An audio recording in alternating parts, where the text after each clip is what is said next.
السلام عليكم متابعي ومحبي القصص البوليسية، وأهلا وسهلا ومرحبا بكم في حلقة جديدة.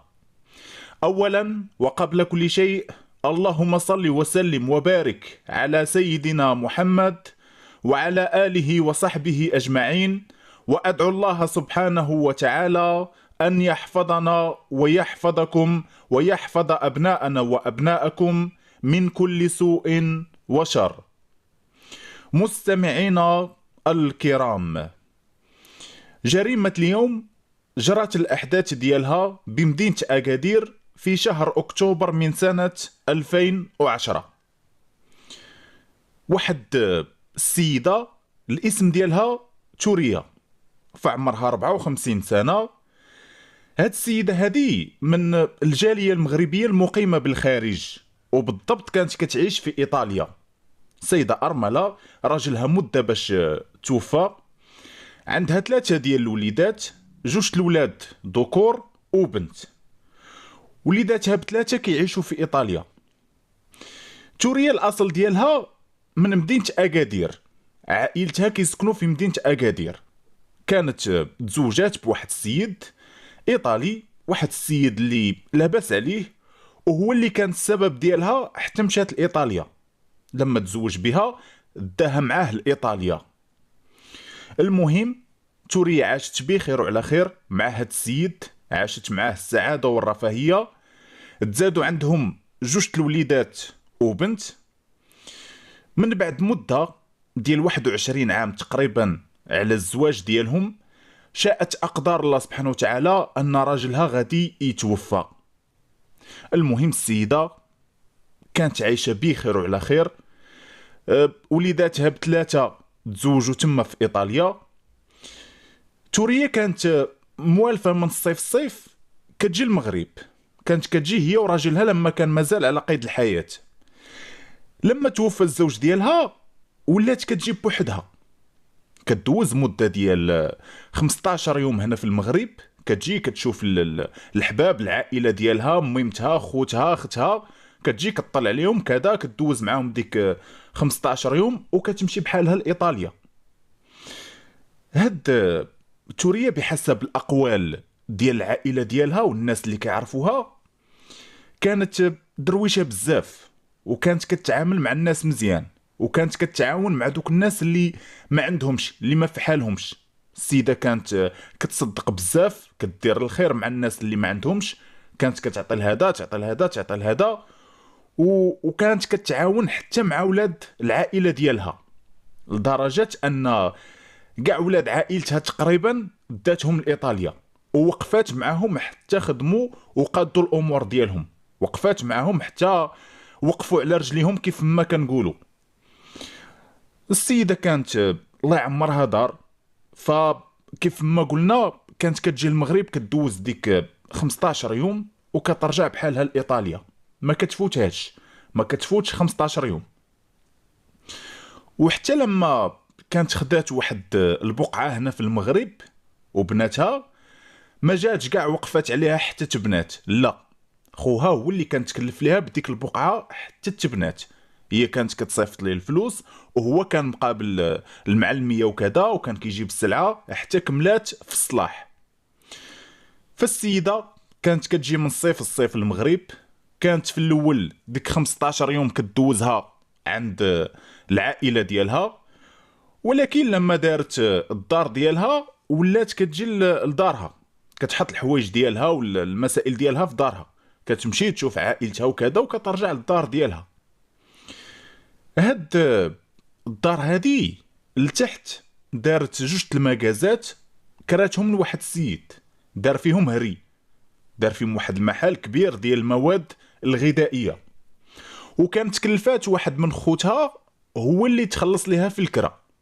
فلما كيوصل وقت الخلاص، كيجي لعند داك السيد كياخد من عنده فلوس الكرا، كيخليهم عنده، كيخبيهم عنده، حتى كتجي هي في الصيف عاد كيعطيهم ليها.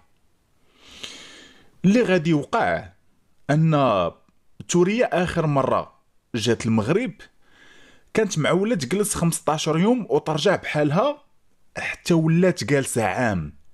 لدرجة أن ولدها تزاد عنده وليد وما مشاتش شافته. السيدة بحسب الأقوال ديال عائلتها خصوصا الأخت ديالها كتقول باللي توريا جات معولة غادا تبرك ديك 15 يوم، دارت على الحباب وكذا، شافتهم ملي بغات ترجع بحالها ما قداتش، ولات كتقول لهم راه حتى كنجمع حوايجي وكنوي انني نمشي وكندير بناقص وما كنمشيش، لدرجه انها حتى كتقطع البيه ديال الطياره وما كتمشيش. توريا اختها كتقول باللي قالت لي راه وليت موسوسه غير مع راسي، قالت لي الدار كتكون نقيه مسيقه مشطبه، كتنوض كتسيقها 2-3 المرات في النهار، بعض المرات حتى الليل، حتى النصاصات ديال الليل عاد قالت لهم كتجيني الحداقه، نوض نبدا نسيق ونجبد الماء من البلاكارات ونغسل فيهم، الطواليط حتى هي كتكون نقيه، واخا هكا كنوض كنسيقها حتى 4 المرات في النهار، كل مره نايضه مسيقاها. فالسيده مرضات، ملي عودات لعائلتها داكشي اللي وقع ليها قالوا ليها انت راه عندك السحور، انت شي حد دار ليك شي حاجه. فقالوا هزيناه هديناها لعند واحد الراقي، ولات متبعه عنده كدير الرقيه، وقال لها ولي تخدم القران في الدار وولي تصلي، شدي في الصلاه ديالك وولي تقراي القران، واللي فين ما تبغي تنعسي قراي القران عاد نعسي، وقال لها عمري مع العائله ديالك، واللي تجلسي معاهم ما تبقايش تجلسي بوحدك وما تبقايش غير كتفكري وكذا كذا كذا. فالسيده داكشي اللي كان من بعد ولات شويه تحسنات، وكانت ناويه تمشي ترجع لايطاليا عند وليداتها، لما شافت راسها ولات شويه كانت باغا ترجع لايطاليا، ولكن عائلتها شدوها، لا ما تمشيش دابا حتى تصحي مزيان، دابا تعاودي تمرضي وكذا وما تلقاي اللي وقف معاك تما. فملي بركات نوات انها تشري بارتما عاد ترجع لايطاليا، بغات تشريها وتولي لما تجي المغرب تجي ليها، لانه عائلتها بقاو كيقولوا ليها بحال والو هذا اللي دار لك السحور غادي يكون داروا لك في الدار، كون راه رشوا لك شي حاجه في الدار او دفنوا لك شي حاجه في شي قنت في الدار. فالسيده خافت انها تبقى في ديك الدار وترجع تمرض، فقررت انها تشري بارتما صغيره وتولي تجي ليها الدار تخليها غير خاويه. وصات خوتها، وصات واحد السمسار وصافي جلسات بما شرات شي بارتما، وديك الساعه ترجع بحالها لايطاليا. حتى لواحد النهار 3 بالضبط توريا اتصلوا بها ولادها في التليفون، اتصلوا بها بغاو يسولوا فيها، اتصلوا بها في الصباح، التليفون ديالها كيصوني هي ما كتجاوبش، يوم ما يتصلوا بها السيده والو ما جاوباتهمش، عيطوا لخوالهم خالتهم سولوا عليها، اللي سولوا عليها كيقول لهم راه ما شفناهاش، راه كانت عندنا البارح 2 ولكن اليوم راه ما شفناهاش. عيطوا لهذا ولكن والو، اللي سولوا عليها كيقول لهم ودي ما شفناهاش وما جاتش لعندنا. حتى من عائلتها خوتها وكذا تشطنوا عليها، لانه حتى هما عياو ما يصونيو ليها والو، السيده ما كتجاوبش وما موالفاش ليها انها ما تجاوبش على التليفون. المشكله ان التليفون خدام، التليفون كيصوني ولكن السيده ما كتجاوبش. مشى عندها واحد خوها، مشى لعندها للدار يشوفها واش كاينه في الدار، السيد كيدق وكيعيط فلانه ما تكلماتش ليه، ما جاوب واحد. سول داك السيد اللي كاري من عندها دوك المحلات لتحت، سولوا عليها واش فلانه ما بانش ليك، السيد قال لي ودي لا هاد النهار هذا راه كاع ما شفتها. الدراري اللي خدامين مع هاد السيد هذا حتى هما قالوا لي باللي ما شافوهاش، قالوا بلي شافوها البارح 2 شافوها جات تما للدار في العشيه، اما داك النهار 3 فما شافوهاش. خوها رجع بحالو لدارو، دواو معاه ولادها، قال لهم ودي راه مشيت لعندها للدار وما لقيتهاش، دابا تكون غير ماشيه لشي بلاصه وناسيه التليفون في الدار، صبروا من هنا لغدا ان شاء الله، الا ما بانش راه ديك الساعه نعاود نمشي لعندها للدار نشوفها واش جات لدارها ولا لا. الغد ليه نفس الحاجه، الغد ليه الاربعاء السيده كيصونيو ليها والو ما كتجاوبش، التليفون ديالها خدام عادي كيصوني انما ما كتجاوبش. فهاد خوها المسمى محمد مشى لدار اختو عاوتاني ما لقاهاش، عيا ما يدق تما وعيط ليها فلانه ما لقاهاش في الدار.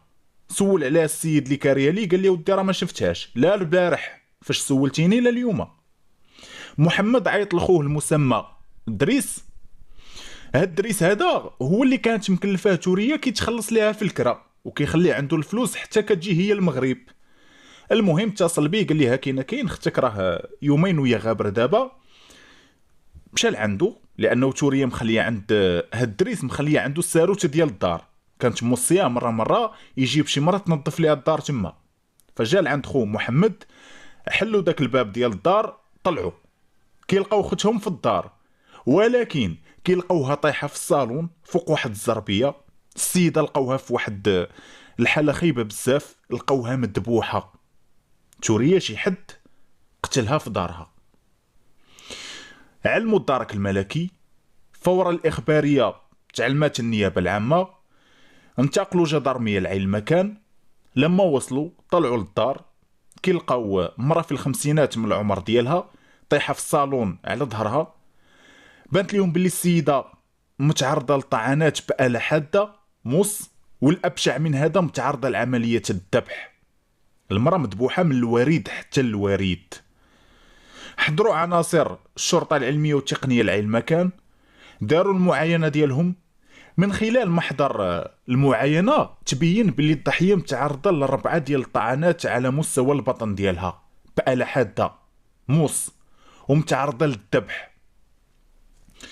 من خلال الحالة ديال الجثة واللون ديالها والعلامات الواضحة بمسرح الجريمة الدم ديالها، أكدوا عناصر الشرطة التقنية والعلمية أن الضحية غالبا 48 ساعة أو أكثر باش تقتلات، واللي غادي يأكد هادشي بالتدقيق وهو الطبيب الشرعي. قلبوا الدار ديالها، لما قلبوا ديك الدار فكيلقاوها باللي مقلبة. فالجدرمية لقاو بيت نعاس ديال الضحية مقلب، فيه واحد ماريو كبير ديال 4 البيبان. هاد الماريو تلقى محلول، البيبان ديالو محلولين والماريو مقلب عن آخره. واحد الفاليزة حتى هي كانت محطوطة في البيت حتى هي مقلبة. ففي المعاينة ما تلقات لا فلوس لا ذهب لا حتى شي حاجة، من غير التليفون ديال الضحية فقط هو اللي تلقى في الصالون فين مقتولة.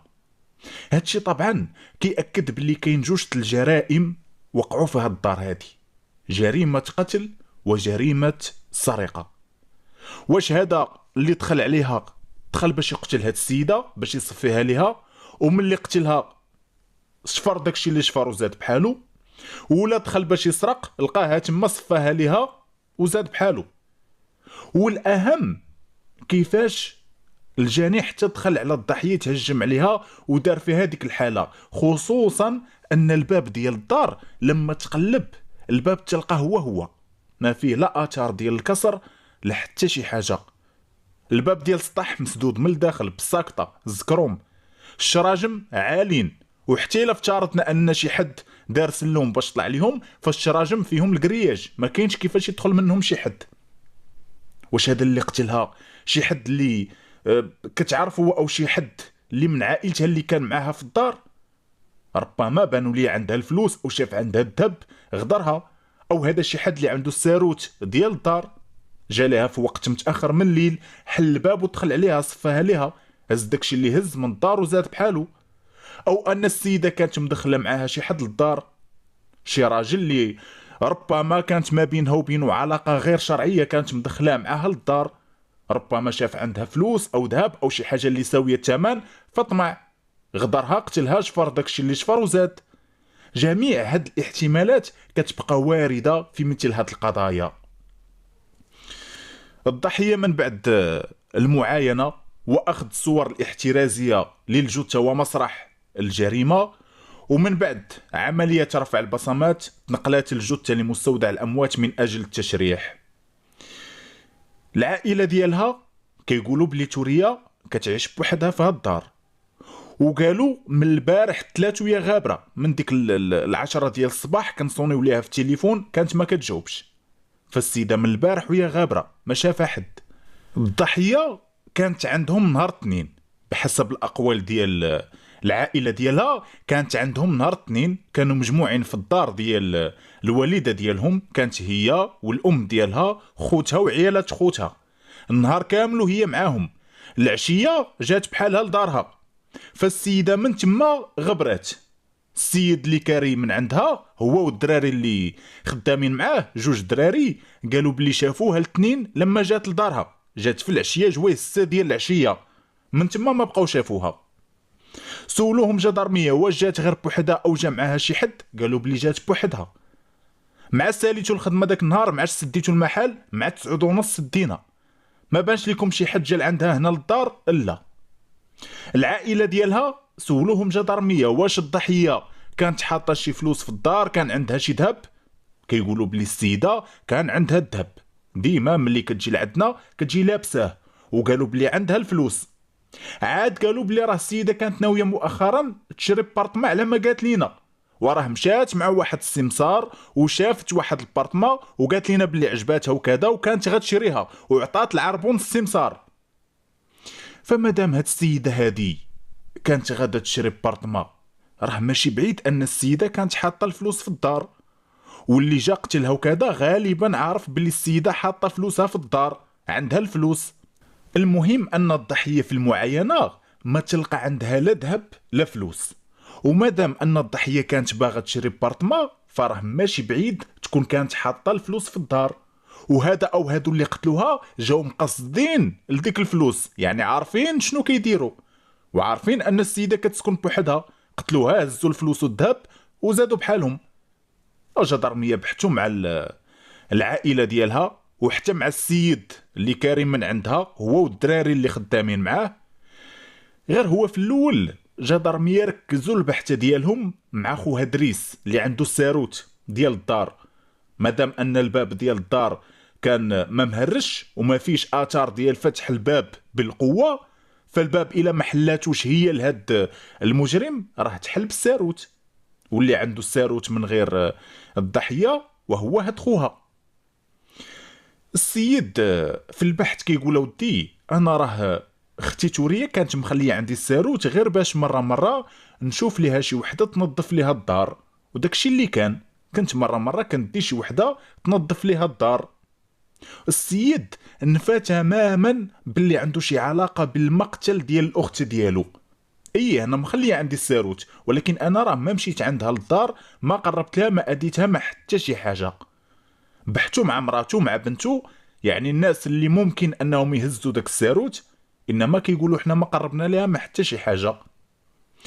ولو ان هاد دريس ومراته وبنته نفاو باللي عندهم شي علاقه بهاد الجريمه، فرغم ذلك تعطى التعليمات باش جدرميه يقلبوا الدار ديال دريس، لانه واخا نتوما كتقولوا ما درنا والو، ولكن ها نتوما عندكم الساروت، اش عرفنا حنا باللي درتو ولا ما درتوش؟ خاصة انهم كيقولوا باللي ما مشاوش عندها وكانوا غير في الدار مع بعضياتهم.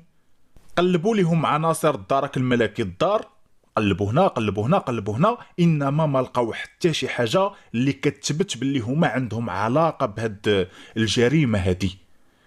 دريس ملي سولوه جدرميه واش كيخلي الساروت عند شي حد في خوتو، كيقول الساروت عمرني ما خليته عند شي حد.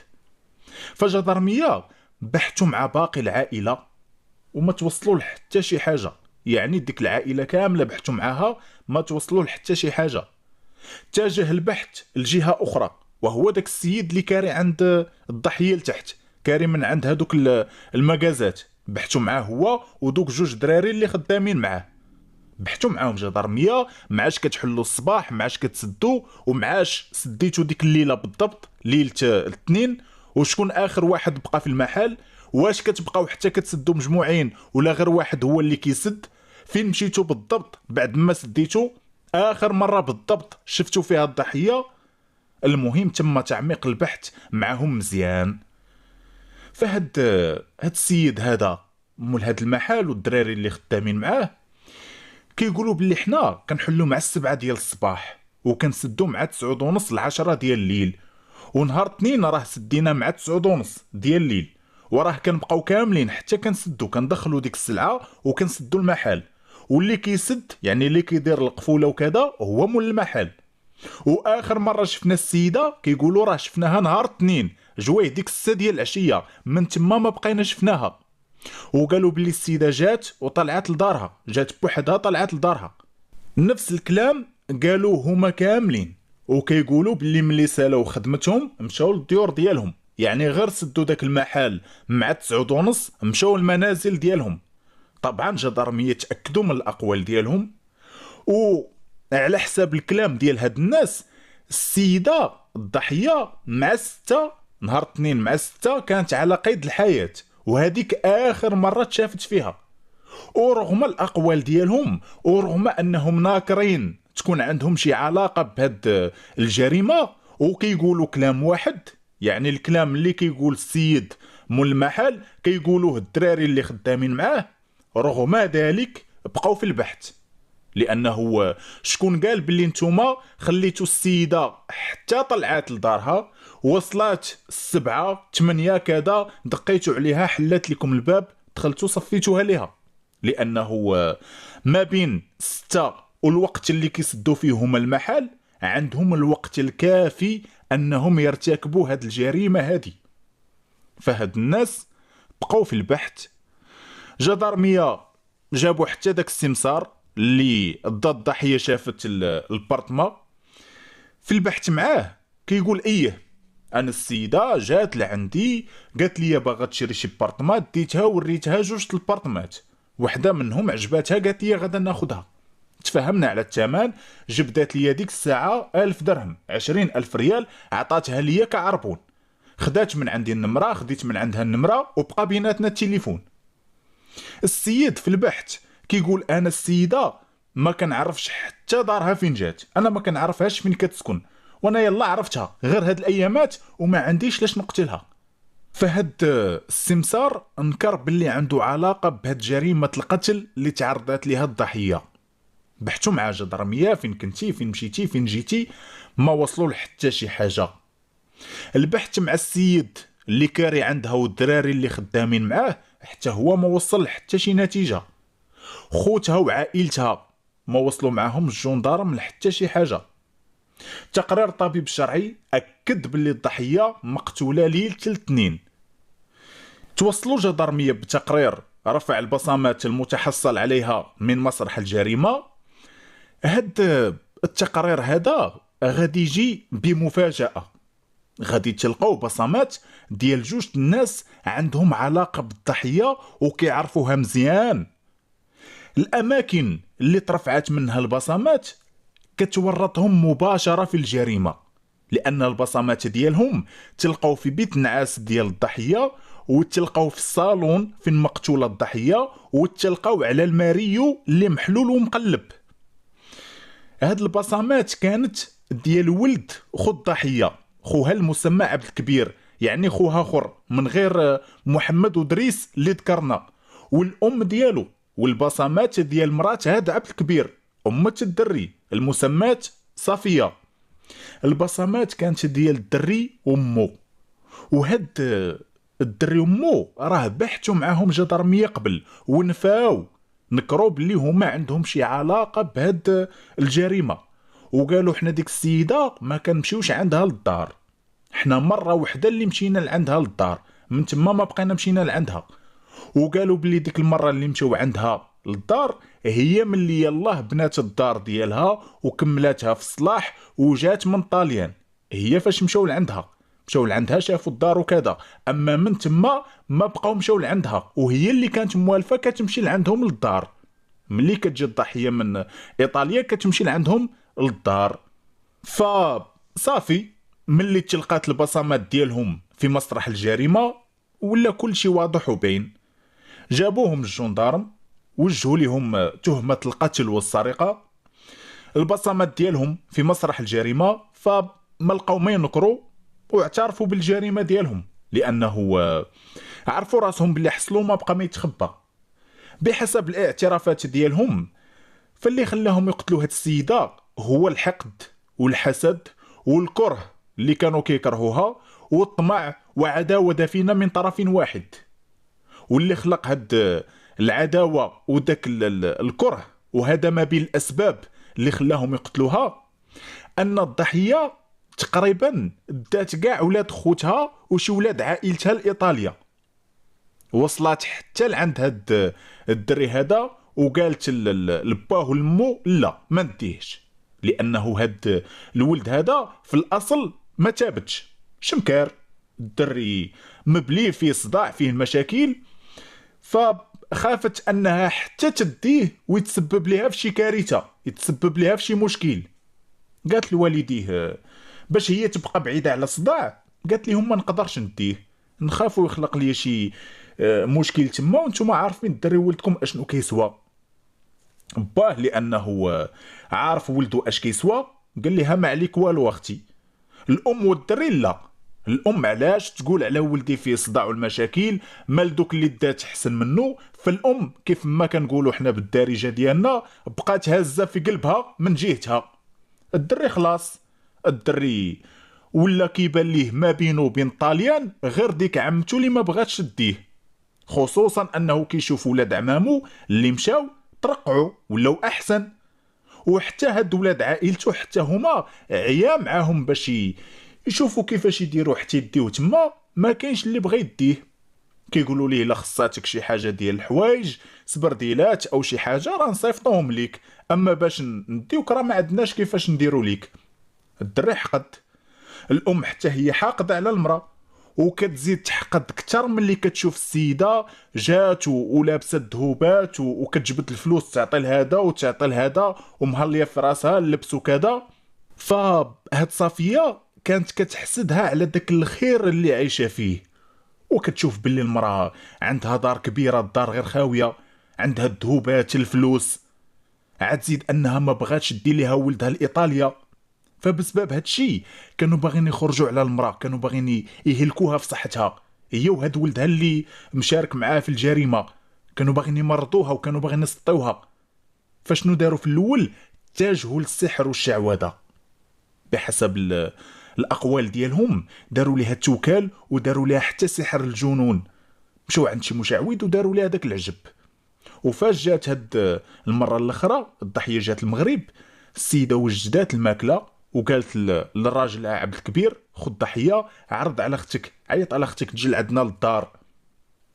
السيده مشات لعندهم على نيتها، لما مشات لعندهم فهاد صافيه دارت ليها داك العجب في الماكله، هي فاش الضحيه مرضات.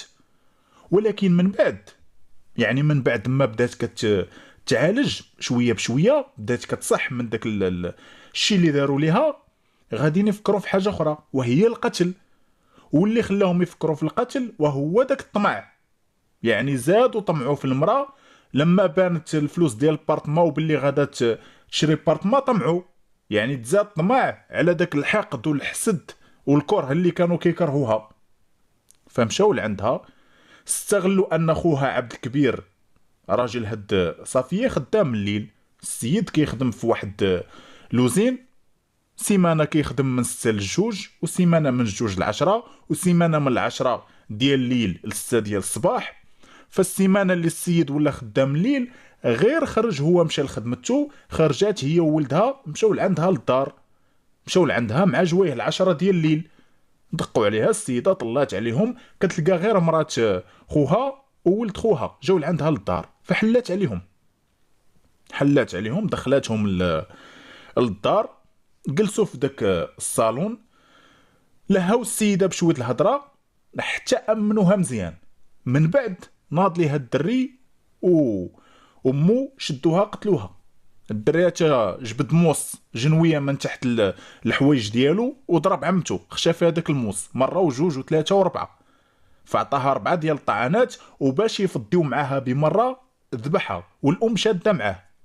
صفوها للسيده وناضوا يبقشوا، لقاو 3 ديال المليون خدوها، ولقاو الذهب ديال المراه هزوه وخرجوا بحالهم. ديك الفلوس الكثيره ديال البارتمان اللي معولين يلقاو في الدار ما لقاوهاش، ولكن المهم عندهم هما وهو قضاو الغرض وصفوها ليها وخداو داكشي اللي خداو وخرجوا بحالهم. فهاد السيده هي وولدها اعترفوا بكل شيء داكشي اللي وقع، الذهب والفلوس تلقاو عندها وكل شيء تكشف في الاخير. حتى واحد ما كان كيتوقع باللي هادو هما اللي غادي يكونوا ارتكبوا الجريمه، ولكن الحسد والكره والطمع اعمالهم عينيهم.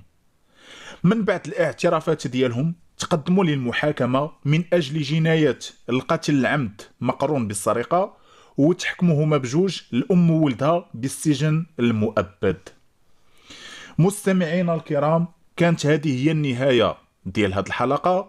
كنتمنى أنني نكون وصلت لكم جميع تفاصيل هاد المسطرة بوضوح، وكنتمنى أن الصوت ديالي يكون واضح ومفهوم، ونتلاقاو في حلقة جديدة إن شاء الله. شكرا لكم مشاهدينا الأوفياء، أحبكم في الله، والسلام عليكم ورحمة الله تعالى وبركاته.